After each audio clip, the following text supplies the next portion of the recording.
रामायण क्या है? अगर कभी पढ़ो, समझो तो अपने आंसुओं पे काबू रखना। रामायण का एक छोटा सा वृत्तांत है, अगर मैं उसे आपको समझा सकूं तो बहुत अच्छा होगा। एक रात की बात है, माता कौशल्या सो रही थी अपने भवन में। तभी छत पे कुछ आहट उनको लगी, किसी के चलने की। तो नींद खुल गई। पूछा कौन है? मालूम पड़ा श्रुतकीर्ति जी, उनकी सबसे छोटी बहू, शत्रुघ्न की पत्नी। माता कौशल्या जी ने नीचे बुलाया। श्रुतकीर्ति जी आई और चरण स्पर्श करके खड़ी हो गई माता के सामने। माँ कौशल्या जी ने पूछा कि श्रुति, इतनी रात को अकेली छत पे क्या कर रही हो बेटी? क्या तुम्हें नींद नहीं आ रही है? शत्रुघ्न कहाँ है? श्रुतकीर्ति की आंखें भर आई, माँ की छाती से लिपट गई। शायद उस वक्त बहुत भावुक हो उठी थी वो। माँ की गोद में सिमट गई और कहा, माँ, उन्हें देखे तो 13 वर्ष हो गए। उफ! कौशल्या जी का हृदय और कांप कर झटपटा उठा। तुरंत आवाज़ आई, सेवक दौड़े आए। आधी रात को ही पालकी तैयार हुई। आज शत्रुघ्न जी की खोज होगी।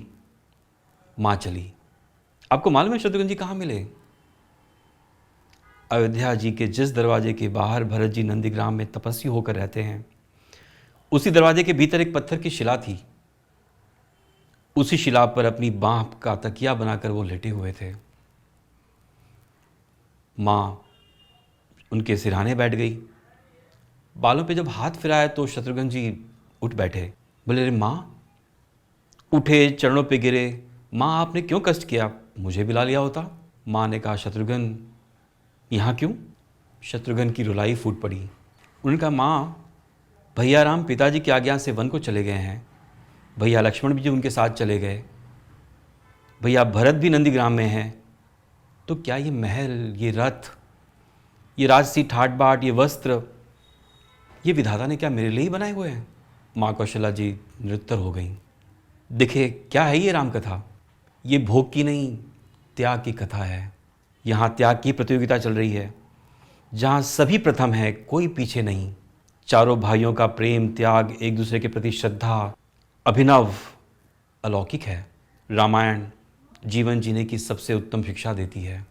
भगवान राम को 14 वर्ष का वनवास हुआ तो उनकी पत्नी सीता मैया भी सहर्ष वनवास को स्वीकार कर उनके चल पड़ी। परंतु बचपन से ही बड़े भाई की सेवा में रहने वाले लक्ष्मण जी सोच रहे थे कि माँ ने आज्ञा तो दे दी, परंतु उर्मिला को कैसे समझाऊंगा, क्या बोलूँगा उनसे? यही सोचकर लक्ष्मण जी जैसे ही कक्ष में पहुँचे तो देखा कि उर्मिला जी आरती का थाल लेकर खड़ी थीं। लक्ष्मण जी विस्मित हो गए। उन्हें संकोच भी बहुत हो रहा था, परंतु उनके कुछ कहने के पहले ही उर्मिला जी ने उनके संकोच को बाहर कर दिया। वास्तव में पत्नी का यही धर्म है कि पति जब संकोच में पड़े तो उससे पहले ही पत्नी मन की बात जानकर उसे संकोच से बाहर कर दे। लक्ष्मण जी चले गए, परंतु 14 वर्ष तक उर्मिला जी एक तपस्विनी की भांति कठोर तपस्या की उन्होंने।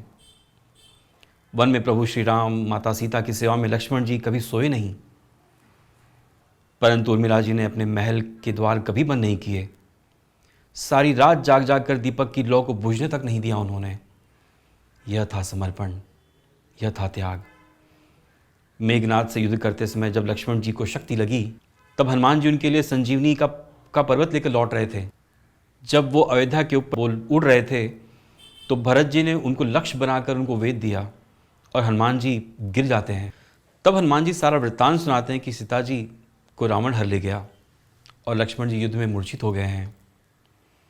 ये सुनते ही माँ कौशल्या जी कहती हैं कि राम को कहना कि लक्ष्मण के बिना अयोध्या में पैर भी मत रखना। राम को कहना वो वन में ही रहेंगे। माता सुमित्रा कहती हैं कि राम से कहना कि कोई बात नहीं, अभी शत्रुघ्न है, मैं उसे भेज दूंगी। मेरे दोनों पुत्र तो राम की सेवा के लिए जन्मे तो हैं। माताओं का प्रेम देखकर हनुमान जी की आंख से अश्रुधारा बह रही थी, परंतु जब उन्होंने उर्मिला जी को देखा तो सोचने लगी कि ये क्यों एकदम शांत और प्रश्न सी खड़ी हैं। क्या इन्हें अपने पति के प्राणों की कोई चिंता नहीं है? हनुमान जी पूछते हैं, देवी, आपकी प्रसन्नता का कारण क्या है? आपके पति तो के प्राण तो संकट में हैं। सूर्य उदित होने से ही सूर्यकुल का अंत हो जाएगा, दीपक बुझ जाएगा। उर्मिला जी का उत्तर सुनकर तीनों का कोई भी प्राणी उनका वंदन किए बिना नहीं रह सकता। उर्मिला कहती हैं कि मेरा दीपक तो संकट में है, वो बुझ ही नहीं सकता। संकट में तो आप कह रहे हो, लेकिन वो संकट में हो ही नहीं सकता। रही सूर्यदेव की बात, तो आप चाहें तो कुछ दिन और अयोध्या में विश्राम कर लीजिए, क्योंकि आपके वहाँ बिना पहुँचे, जब तक आप वहाँ नहीं पहुँचोगे तब तक सूर्य उदित नहीं होंगे। आपने कहा कि प्रभु श्री राम मेरे पति को अपनी गोद में लेकर बैठे हैं, तो योगेश्वर प्रभु श्री राम की गोदी में लेटा हुआ जो लक्ष्मण जी हैं, उन्हें काल तो कभी छू ही नहीं सकता। वह तो दोनों लीला कर रहे हैं। मेरे पति जब वन में गए थे तो वो तब से सोए नहीं हैं। उन्होंने न सोने का प्रण किया था, इसीलिए शायद वे थोड़ी देर और विश्राम कर रहे हैं। और जब भगवान की गोद मिल ही गई है तो थोड़ा विश्राम और ज़्यादा हो गया, वे उठ जाएंगे। और शक्ति मेरे पति को नहीं, बल्कि शक्ति तो प्रभु श्री राम को लगी है। मेरे पति के हर सांस में राम है, मेरे पति की हर धड़कन में राम है, मेरे पति के रोम रोम में राम है, उनके खून की एक एक बूंद में श्री राम हैं। और जब उनके शरीर और आत्मा में सिर्फ श्री राम ही है, तो शक्ति तो श्री राम जी को लगी है, तो दर्द भी श्री राम प्रभु जी को ही हो रहा होगा। इसे हनुमान जी, आप निश्चित होकर जाएं, सूर्योदित नहीं होंगे। राम राज्य की नींव जनक की बेटियां ही थी, कभी माँ सीता, तो कभी उर्मिला, तो कभी श्रुतकीर्ति, तो कभी मांडवी। भगवान राम तो बस केवल राम राज्य का कलश स्थापित किया था, परंतु वास्तव में राम राज्य में सबके प्रेम, त्याग, समर्पण और बलिदान से ही आया। जिस मनुष्य में प्रेम, त्याग, समर्पण की भावना हो, उस मनुष्य में राम बसता है। कभी समय मिले तो अपने वेद, पुराण, गीता, रामायण को पढ़ने और समझने का प्रयास कीजिएगा। आप सब जीवन एक अलग नज़रिए से देखने और जीने आपको एक अनुभव मिलेगा, एक सौर मिलेगा।